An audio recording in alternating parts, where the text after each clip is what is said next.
Fala pessoal, tudo bem? Estamos mais uma vez aqui para falarmos um pouquinho mais sobre a palavra de Deus. Sejam muito bem-vindos. Ao final do vídeo, não esqueçam de deixar seu comentário aí. Se vocês tiverem alguma dúvida, coloque a sua dúvida nos comentários. Compartilhe esse vídeo, curta a página da igreja. É muito importante a divulgação do trabalho que a gente tem feito, tá? Então vamos lá. Hoje, como já é de costume, nós estamos falando uma série de aulas relacionados à santidade, que é o tema da igreja desse ano. Então, mais uma vez, nós vamos abordar um tema extremamente polêmico, que causa muita discussão. Então vamos lá. Hoje o tema que a gente vai tratar é política. Aí você pode me perguntar, mas Renan, o que política tem a ver com santidade? No decorrer da aula, vocês vão entender que todos os temas têm relação com a nossa vida em santidade. E para começar a aula de hoje, eu vou fazer uma pergunta bem aberta para vocês. Qual que é seu partido? Uma vez que nós estamos falando de política. Você simpatiza mais com o partido da esquerda, o partido da direita, o partido do centro-esquerda, centro-direita, o partido do centro? Qual que é o seu partido? Você que é cristão, além de simpatizar, você precisa viver pelo partido do alto, pelo partido do reino de Deus. A Bíblia diz que todo governo é instituído segundo a permissão de Deus e que nós devemos respeitar as autoridades.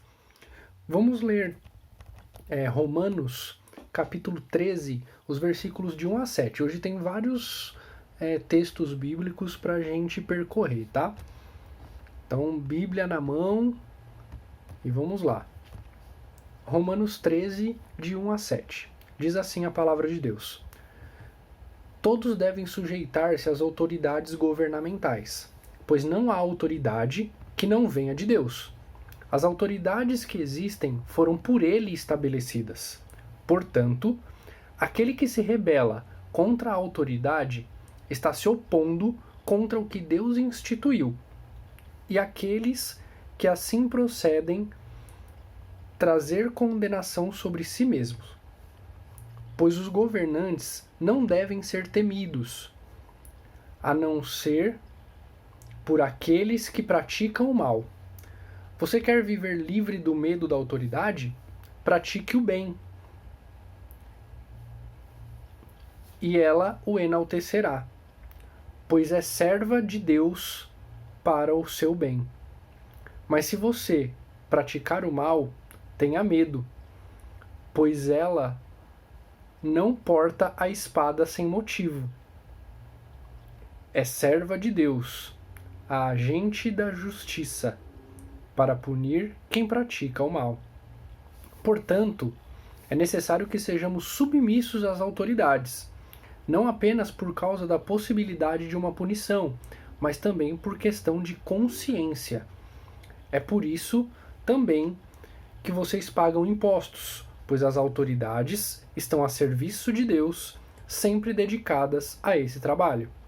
Deem a cada um o que lhe é devido, se imposto, imposto, se tributo, tributo, se temor, temor, se honra, honra.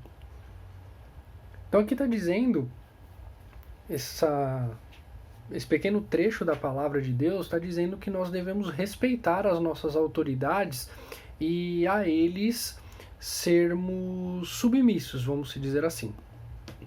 Então nós estamos vivendo uma época de pandemia aí, coronavírus, e o que isso se aplica para a nossa realidade de hoje? Um exemplo, se o governante do qual governa o nosso país determinar, o país ou o estado que seja, ou a cidade, determinar que todo o comércio deve voltar, as empresas vão solicitar que você retorne aqueles que estão trabalhando home office. O que nós, como cristãos, devemos fazer? Devemos retornar, seguindo a orientação dos nossos superiores, tomando, é claro, os devidos cuidados. Mas em 1 Pedro 2,17 também diz assim: tratem a todos com o devido respeito, amem os irmãos, temam a Deus e honrem o rei. Então é mais um texto dizendo que nós devemos obediência às nossas autoridades. Só que tem um porém. A Bíblia, a palavra de Deus, deixa uma ordenança muito séria pra gente e que não sei se todos fazem. Que é o seguinte, tá lá em 1 Timóteo, capítulo 2, os versos 1 e 2. Diz assim: antes de tudo, recomendo que façam súplicas, orações, intercessões e ações de graça por todos os homens, pelos reis e por todos os que exercem autoridade, para que tenham uma vida tranquila e pacífica, com toda a piedade e dignidade. Você tem orado pelos seus governantes? Tem orado por aqueles que exercem autoridade sobre sua vida? Não estou dizendo só do presidente da república, ou do governador do estado, ou do prefeito do município, não. Eu estou falando da vida do seu pastor. Você tem orado pela vida do seu pastor? Você tem clamado pela vida dele? Porque o pastor é a autoridade espiritual sobre a sua vida, sobre a minha vida. Os nossos pastores são autoridades sobre as nossas vidas. Vocês têm orado pelos seus pastores? Porém, diante dos exemplos que temos visto nesses últimos dias com relação à política, podemos nos questionar: o que a gente pode fazer? O que a gente pode fazer com toda essa situação? Atos dos Apóstolos, capítulo 5, verso 29, Pedro e os outros apóstolos responderam: é preciso obedecer antes a Deus do que aos homens. Como que a gente pode exemplificar isso? Existem em inúmeros países a legalização do aborto. O que diz a palavra de Deus sobre o aborto? Tem um mandamento da palavra de Deus que é bem claro: não matarás. A partir do momento em que há vida,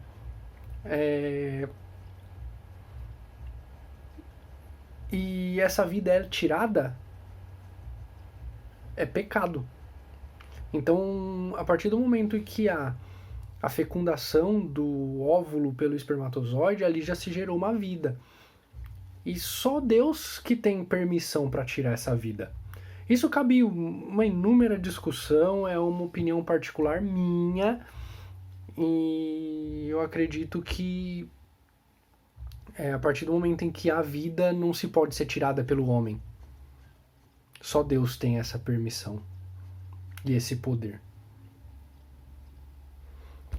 Então, se é legalizado o aborto aqui, quem que você obedece primeiro? A autoridade humana ou Deus? É um debate para uma outra aula. Mas afinal, um cristão deve ou não deve se envolver na política? É uma pergunta que muitos fazem, muitos de nós fazemos, muitos cristãos fazem. Eu posso ou não posso me envolver na política? Muitos vão dizer que não, e muitos vão dizer que sim. Mas afinal de contas, o que a Bíblia diz com relação ao envolvimento de um cristão na política? A Bíblia não deixa muito claro isso. A Bíblia não fala, não pode ou pode. A Bíblia não fala que é proibido se envolver na política, mas ela também não incentiva esse envolvimento. Porém, nós temos,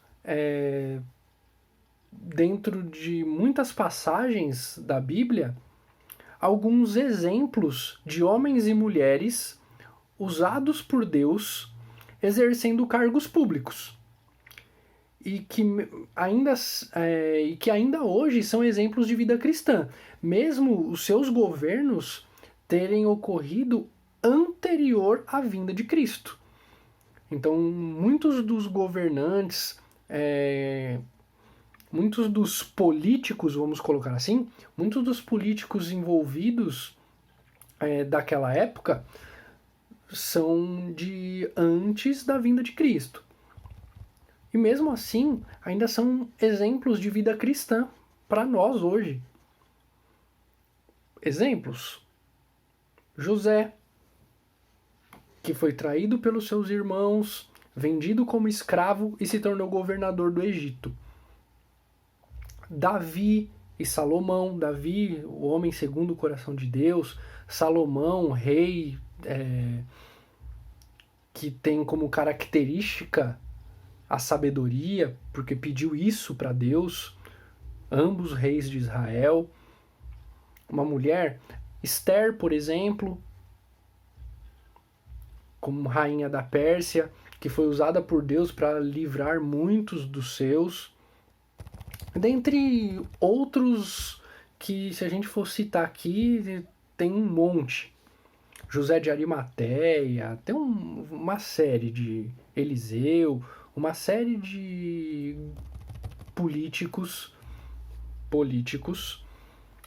que tinham a permissão e a unção de Deus em seus cargos. Então, amados, ninguém precisa ignorar a política por ética, moralidade ou santidade. A menos, então que fique bem claro, você não deve ignorar a política por ética, por moralidade ou por santidade, a não ser que você seja incapaz de resistir às tentações ou que seus valores cristãos sejam denegridos. Então você pode se envolver na política desde que você tenha plena consciência de que você é capaz de resistir às tentações e que os seus valores cristãos não sejam abalados. A igreja, como um todo, ela não pode fechar os olhos para a situação política que a gente vive hoje. Pois, do contrário, quem irá clamar pelos necessitados? O monte de almofadinha que fica lá no plenário? Outros do Senado? Câmara dos Vereadores? A maioria deles, ou boa parte deles, está preocupado só com o seu bolso, só com o seu eu. Se der, eles ajudam os necessitados. Mas eles primeiro vão ver a sua situação, a situação dele próprio, para depois ver a do outro. Quem irá lutar contra as ideologias que tentam implantar em nossas escolas? Gente, chega a ser absurdo a quantidade, as atrocidades que estão querendo implementar nas escolas do nosso país. Ideologia de gênero, uma série de coisas que contradizem a palavra de Deus. E sem a presença da igreja na política, acaba se tornando um livro aberto. Vira no dito popular a casa da mãe Joana, entra quem quer. E não é assim que tem que funcionar. E se a nossa liberdade de ir e vir, ou prestar nosso culto a Deus for tirada? Quem que irá lutar por isso? Então, o que a gente pode fazer? O que a gente vai fazer? A gente precisa mostrar o verdadeiro caráter de um cristão. Mostrar o caráter de um cristão não é causar guerra por defender A, defender B. Ah, eu gosto mais do que veste azul. Ah, eu gosto mais do que veste preto. Não é isso. Não é isso. Nós devemos defender os princípios que Jesus nos ensinou. e não deixar o governo nas mãos de qualquer um. A gente deve orar pelos nossos governantes para que eles governem segundo a vontade de Deus. Se a gente perceber que a forma de governo não é segundo a vontade de Deus, nós temos que orar ou para que mude, que o método de governo desse cara mude, ou que mude quem governa. E aí sou eu e é você que tem esse papel. Não adianta a gente esperar que Deus vai mover céus e terra, porque não vai. Porque depende de você, depende de mim. Nós somos os agentes de Deus nessa terra. Então, se a gente não agir, o inimigo está solto, o inimigo está aí, preparado. É só a gente dar a brecha. Como Salomão nos deixou em Provérbios 29, versículo 2, quando os justos florescem, o povo se alegra, mas quando os ímpios governam, o povo geme. Você vai querer que os justos floresçam ou que os ímpios governem? Aí é com cada um de nós. A gente não pode entrar numa guerra política. Não entre, irmãos, não entre em guerra política. Entre no seu quarto e clame a Deus. Pois como diz a palavra em Efésios 6,12, porque não temos que lutar contra a carne e o sangue, mas sim contra principados e potestades, contra príncipes das trevas deste século, contra as hostes espirituais da maldade nos lugares celestiais. Então, meu querido, nós não vamos vencer essa guerra com post em rede social. Ai, mas o fulano fez isso, fez aquilo. O ciclano fez aquilo. Post em rede social não resolve o nosso problema. Não resolve o problema que a gente está vivendo. Não é postando a sua opinião na rede social. Postar opinião, falar, até papagaio fala. Amado, você tem que agir. Não é postando coisa na rede social, é joelho no chão. Joelho no chão que faz a diferença. É oração, jejum. E eu deixo, para finalizar aqui, o texto de Efésios 6, versículo 13. Portanto, tomai a armadura de Deus, para que possa resistir o dia mau, e havendo feito tudo, ficar firmes. Então, queridos, oração. Fique firme.